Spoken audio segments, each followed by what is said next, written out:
Assalamualaikum warahmatullahi wabarakatuh. Nah, ini ada kabar terbaru ya, yaitu kuasa hukum Roy Suryo CS, Ahmad Khodinuddin, hampir kecelakaan di tol usai menghadiri sidang kasus pagar laut. Diduga mobilnya ada yang ngerjain ya. Nah, seperti apa ya kira-kira Ahmad Khodinuddin hampir saja kecelakaan? Jadi patut diduga ini katanya ada yang ngerjain. Coba kita lihat ya seperti apa. Nah, ternyata mobilnya ini ya, ball jointnya, bautnya dilepasin. Jadi ini lepas sehingga hampir saja kecelakaan di tol. Jadi ball joint di sepertinya ini roda kiri ya. Jadi ball jointnya lepas beserta bautnya. Nah, kalau kita baca tulisan dari Muhammad Said Didu di akun X-nya, tadi teman-teman seperjuangan, Pak Ahmad Khodinuddin mobilnya sepertinya dikerjain saat menghadiri sidang pagar laut Kades Kohot di Pengadilan Negeri Serang. Ball joint ban depan sepertinya dibuka dan dibuang. Saat di tol, ball jointnya lepas dan setir mobil nggak bisa dikendalikan. Alhamdulillah atas pertolongan Allah tidak terjadi apa-apa. Semua selamat, mobil dan penumpang. Jadi dugaan kuat ya, kalau mobil Ahmad Khodinuddin ini dikerjain dan tetapi alhamdulillah masih diselamatkan. Dan kita tahu bahwa Ahmad Khodinuddin ini pengacara yang integritasnya tidak perlu ditanyakan lagi ya. Dan beliau sangat cerdas menghadapi serangan-serangan dari lawan-lawan debatnya. Kita lihat seperti di TV kemarin ya. Jadi para termul kewalahan menghadapi Ahmad Khodinuddin. Nah, kalau kita baca ya komentar netizen ya, memang kasus-kasus yang sekarang ditangani oleh Ahmad Khodinuddin ini ya kasus-kasus berat, apalagi melawan oligarki ya. Memang harus waspada sekali, kalau bisa beliau harus ada yang awal. Nah, coba kita baca ya kronologis kejadiannya ya. Insiden di tol, kemudian saat perjalanan pulang, qadarullah penulis mengalami insiden. Oh, berarti ini yang menulis langsung Pak Ahmad Khodinuddin ya. Dalam kecepatan yang tinggi, nyaris 100 km per jam, kemudi kendaraan oleng. Penulis segera mengurangi kecepatan secara berkala agar tidak terbanting setir dan kendaraan liar keluar jalur. Lalu meminggirkan kendaraan ke sisi kanan jalan atau jalur cepat. Bung Hardi mengabarkan patah roda depan, agak kurang pas. Meski intinya insiden pada roda depan sebelah kiri karena lepas ball joint. Awalnya penulis dan Bung Hardi yang satu kendaraan mengira ban pecah. Setelah diperiksa ternyata baut ball joint lepas. Kami meminta bantuan petugas tol lalu diakali dengan menaruh kawat pengait di ujung baut. Setelah dipasang lalu dikawal keluar pintu tol terdekat untuk mencari bengkel. Saat penulis kirim foto ball joint yang lepas, Bang Dul, mantan jurnalis TV One yang sekarang aktif menekuni hobi sebagai YouTuber, membuat analisa kemungkinan mur dan baut atau ball joint itu ada yang mencopot atau melepas. Pengamat kebijakan publik Muhammad Said Didu berkomentar kemungkinan kendaraan penulis dikerjain. Wartawan senior Edi Mulyadi menanyakan hal itu dan penulis menulis artikel agar tidak perlu membuat keterangan berulang kepada kawan-kawan seperjuangan dan menanyakan insiden ini. Penulis mencoba mencari tahu apa dampak jika ball joint rusak. Setelah di-search di Google ternyata membahayakan. Di pencarian Google disebutkan jika ball joint lepas akibatnya sangat berbahaya karena suspensi depan akan terlepas dan kendaraan akan kehilangan kendali. Ini dapat menyebabkan roda terlepas, kerusakan parah pada komponen lain seperti poros transmisi dan suspensi serta meningkatkan resiko kecelakaan fatal. Karena beliau ini menangani berbagai kasus-kasus berat, bisa saja ya ini bagian dari sabotase sehingga Ahmad Khodinuddin pun ya ingin dihabisi. Ini kan masih dugaan dari masyarakat. Jadi perlu memang kita duga bahwa ini adalah sabotase atau memang dikerjain dari lawan-lawan kasus ya. Seperti sekarang yang lagi ditangani yaitu kasus pagar laut ya. Jadi Ahmad Khodinuddin ini pengacara, belum lagi kasus ijazah palsu, beliau juga pengacara, dan kasus Cardi Chandra yaitu sengketa lahan seluas 87 hektar di kawasan PIK 2. Baik, coba kita dengar ya komentar dari netizen ya terkait kasus pagar laut ini sampai di mana dan statement dari Pak Said Didu ya seperti apa yaitu perkembangan kasus pagar laut ini. 263 ini yang di laut ya. 263 SHGB di laut yang dulu sudah ditegaskan ada di pagar laut, yang kata Menteri Nusron Wahid secara material dan faktual ada di laut, itu awalnya hanya ditotalkan 50 dari 263. Baru dengar lagi ternyata yang mau batalkan itu batal lagi, tidak jadi dicabut. Alasannya ada di luar garis pantai. Jadi ini ada garis pantai. Kalau di belakang dianggap tanah sah, daratan. Di luar dianggap ini tanah laut, maka ini yang dibatalkan. Padahal garis ini sesuka hati mereka tarik ke tengah juga bisa dengan dalil, oh itu dulu adalah tanah daratan yang terkena abrasi. Padahal di pantai utara itu kagak ada judulnya abrasi. Kepada Presiden Prabowo bahwa kalau Bapak mau menyaksikan bagaimana rekayasa hukum para pejabat mengusir rakyatnya, maka datanglah ke Banten. Seluruh pengadilan dan kejaksaan Banten melakukan itu sudah bertahun-tahun. Kami menyaksikan itu. Kepada Bapak Presiden Prabowo, kalau Bapak ingin mengetahui bagaimana seluruh aparat pejabat negara yang sudah dikuasai oligarki PIK 2, maka datanglah ke Banten. Pak Prabowo, Gubernur Banten adalah kader Bapak, Partai Gerindra. Tidak pernah sekalipun dia membela rakyatnya. Tidak pernah.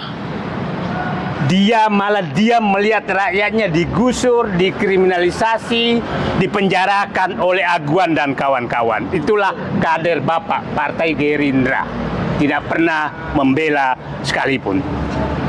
Saya sudah mengikuti, saya selalu menyatakan bahwa ruang pengadilan di Banten itu adalah ruang pengesahan penggusuran rakyat, kriminalisasi rakyat Banten oleh Aguan. Itu persepsi saya. Jadi hanya melegalkan penggusuran itu. Jadi baik di Pengadilan Tangerang, Banten, Serang, dan hampir seluruh ruang itu menjadi cara itu. Kita saksikan betul tadi seperti itu. Dan kami saksikan betul bagaimana kasus Charlie Chandra, kita kalau pengunjungnya datang 30 maka polisinya 300. Itu menunjukkan bahwa memang Banten ini dikuasai oligarki dan ruang pengadilan ada ruangnya oligarki mensahkan penggusuran rakyat. Nah, kapan itu berbalik sangat tergantung kepada Presiden Prabowo memperhatikan ruang pengadilan ini jangan lagi di Banten, jangan lagi digunakan untuk menggusur rakyat. Kepada seluruh rakyat Banten juga jangan biarkan Anda dipecah belah oleh mereka dengan macam-macam dari PIK 2. Harus bangun. Munafik tidak ada tempatnya di Banten. Oke? Yang munafik di Banten kita hadapi. Siap. Kalau perlu para munafik yang membantu pengusahaan rakyat kita nepalkan sekalian. Karena kami sudah buntu. Nah, saya ingin melihat, menganalisis rekayasa kasus ini.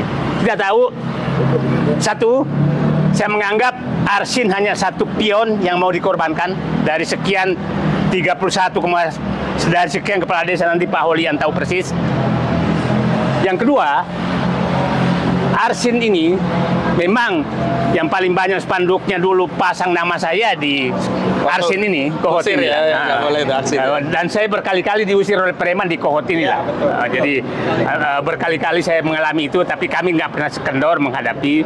Tapi saya hanya sedih karena Arsin kau dikorbankan, bukan karena Said Didu kau lawan, tapi karena kau lemah menghadapi Aguan, maka bangkitlah melawan Arsin. Kalau Anda berbangkit melawan, maka kita berteman. Takbir! Allahu Akbar. Nah, yang kedua, ini kasus yang sangat panjang, yang betul-betul direkayasa oleh polisi supaya Arsin nggak kena.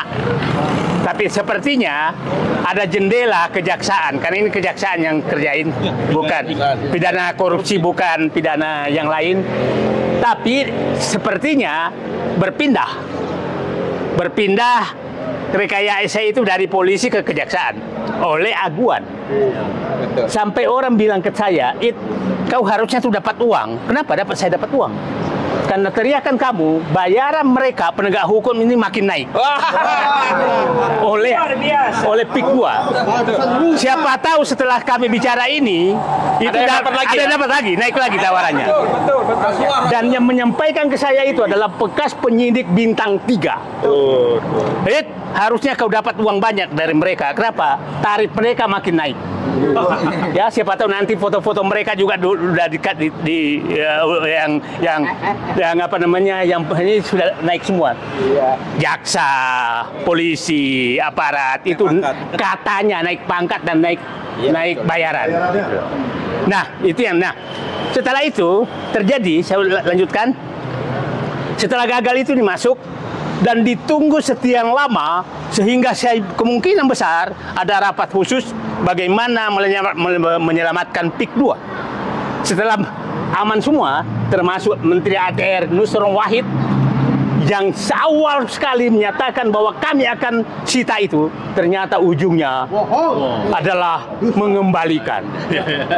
Dan saya dari awal menyatakan saya nggak pernah percaya orang ini dari awal sebenarnya saya nggak pernah percaya orang ini ya pedagang kebijakan. Saya katakan, saya kenal dia. Dia kalau dikasih tugas yang berat maka dagangannya makin mahal. Dan sepertinya dia dapat dagangan bagus karena menghadapi mendagangkan aguan. Itu kita harus buka aja semua. Jadi saya katakan sekarang masuk ini direkayasa lagi sedemikian rupa sehingga hanya arsin yang di ini, dan saya yakin betul kita lihat tadi pengacaranya banyak sekali, kaya sekali kepala desa ini membayar pengacara sekian banyak. Iya kan? Udah luar binasa ya. Nah, dan agak rapi-rapi pengacaranya gitu. Saya nggak tahu pakai mobil apa tadi datang. Nah, ini. Nah, setelah itu ya tadi yang dikatakan jalan tol, mungkin saja keputusannya udah disiapkan kok. Udah ada, tinggal teken aja gitu, tinggal teken aja, keputusannya sudah ada.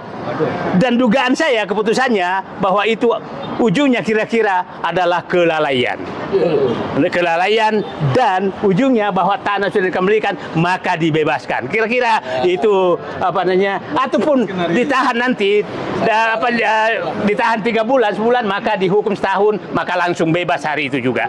Selamat Banten, wilayah Anda dijadikan sandiwara oleh PIK 2 bersama seluruh aparat termasuk Gubernur Banten yang diam. Betul. Kader Gerindra yang diam. Betul. Tidak pernah membela rakyat Banten sedikit pun. Belum pernah membela Banten. Tapi rakyat Banten suka dia kan. Wow, enggak ya. Nah, oke, itu saya pikir kasus ini bukan kasus sederhana karena ini terjadi di seluruh Indonesia dan kita menghadapi betul namanya oligarki. Kalau Pak Prabowo pidato berapi-api, maka bertindaklah berapi-api dan perintahkan aparat di Banten agar menegakkan hukum dan menghentikan pengusaha rakyat, termasuk menegur Gubernur Banten yang tidak pernah membela rakyat. Terima kasih. Assalamualaikum warahmatullahi wabarakatuh.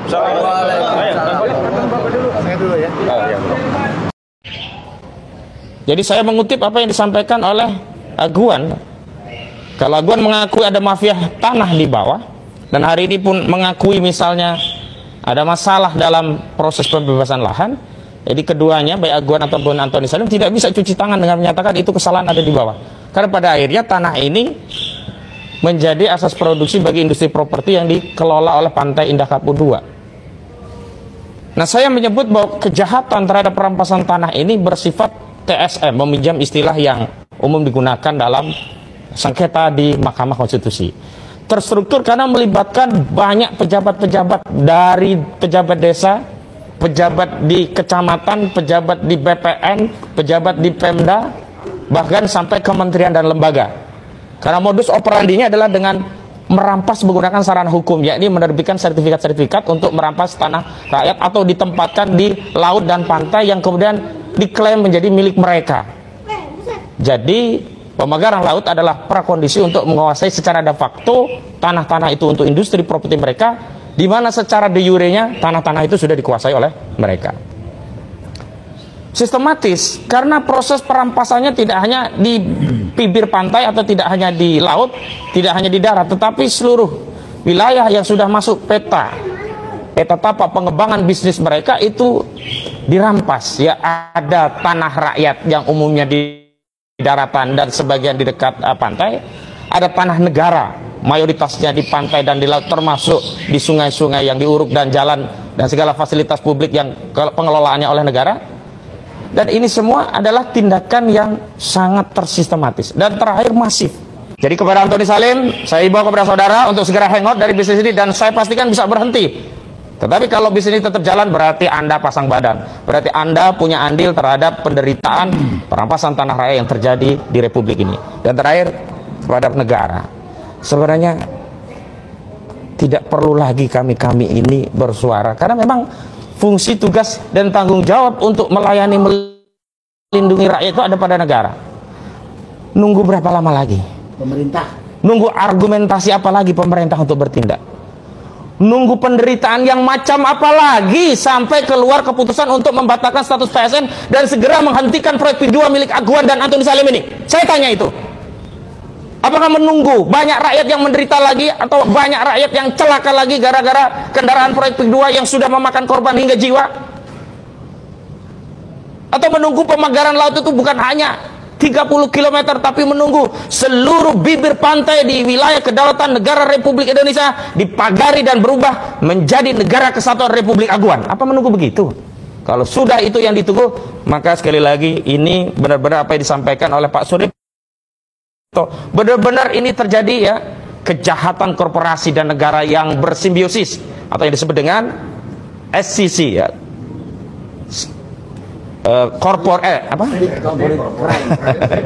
State corporate crime begitu ya. State corporate crime. Karena apa? Ini ada pembiaran bahkan difasilitasi oleh negara. Negara yang dimaksud adalah pemerintahnya. Sementara negaranya itu sendiri sebenarnya konstitusinya tidak memberikan 1 inci pun peluang atau celah bagi pemerintah untuk melayani oligarki. Itu saja yang bisa saya sampaikan. Terima kasih. Assalamualaikum warahmatullahi wabarakatuh. Pak Khazin, Iya. ini kita diundang RDP dan RDPU oleh Komisi 2 soal perampasan tanah rakyat. Gimana?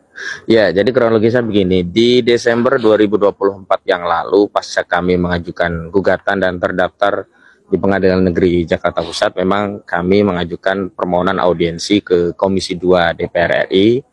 Dan memang saat itu kami sudah usulkan waktu yang sudah kami usulkan, tapi dengan catatan atau sesuai waktu yang bisa ditetapkan di Komisi 2. Dan memang putus ya komunikasi, dan akhirnya 2 hari yang lalu saya dihubungi oleh tenaga ahli Komisi 2 DPR RI, Bu Andi Zastrawati, bahwa infonya DPR RI mengundang kami, dan bukan hanya kami, ada beberapa elemen yang lagi, ada dari Forum Tanah Air, juga ada dari Aliansi Rakyat Bergerak Kabupaten Sumeneb ya. Nah, kami sendiri dari tim advokasi perlawanan terhadap oligarki perampas tanah rakyat begitu. Itu kronologisnya, dan hari ini alhamdulillah ini kawan-kawan dari tim lawyernya juga penggugat prinsipal, bahkan kami hadirkan saksi-saksi korban perampasan tanah ya di daerah Tangerang. Ada Bu Tin Suartini, kemudian ya itu Ibu Tin Suartini, ada juga Kamakana, dan ada ini Pak Charlie Chandra begitu. Tapi kita tidak tahu nanti apakah waktunya bisa sampai mendetailkan persoalan atau baru umum saja. Tapi paling tidak kami hadirkan beliau-beliau ini untuk mengkonfirmasi, membuktikan bahwa perampasan tanah rakyat itu benar-benar terjadi. Benar-benar terjadi. Modus operandinya seperti apa? Nah, kami sudah siapkan bahan-bahan kajian. Ini nanti kami serahkan ini. Jadi semacam semacam curhat anggota dewan ya? Oh enggak, kalau kita justru mengingatkan anggota dewan pada fungsi dan kewenangannya untuk melakukan kontrol terhadap eksekutif sekaligus memperbaiki kinerja dalam proses legislasi. Karena ternyata perampasan tadi dilegitimasi oleh undang-undang, peraturan. Nah, ini kan penting juga. Jadi sehingga ke depan DPR ketika membuat rencana perundangan atau program legislasi nasional bisa memperhatikan masukan-masukan dari kami yang berangkat dari lapangan tadi. Kalau begitu. ngomong target, apa target dari pertemuan dari teman-teman korban? Ya, kalau kami targetnya fakta yang ada di tengah-tengah masyarakat bisa diterima seutuhnya oleh anggota dewan. Jangan sampai hanya versinya Menteri Sakti Wahyu Trenggono misalnya, yang sampai hari ini kita masih dianggap bodoh gitu karena membuat pernyataan seolah-olah yang bertanggung jawab terhadap masalah pagar laut itu hanya Arsin, kepala desa Kohot gitu. Nah, kita mau beberkan siapa saja sih yang terlibat, sehingga tanah kita itu yang dirampas bukan hanya di wilayah darat, tapi tanah di laut pun dirampas. Modusnya seperti apa? Ini nanti kita mau beberkan semua gitu. Oke. Terima kasih. Ya, silakan.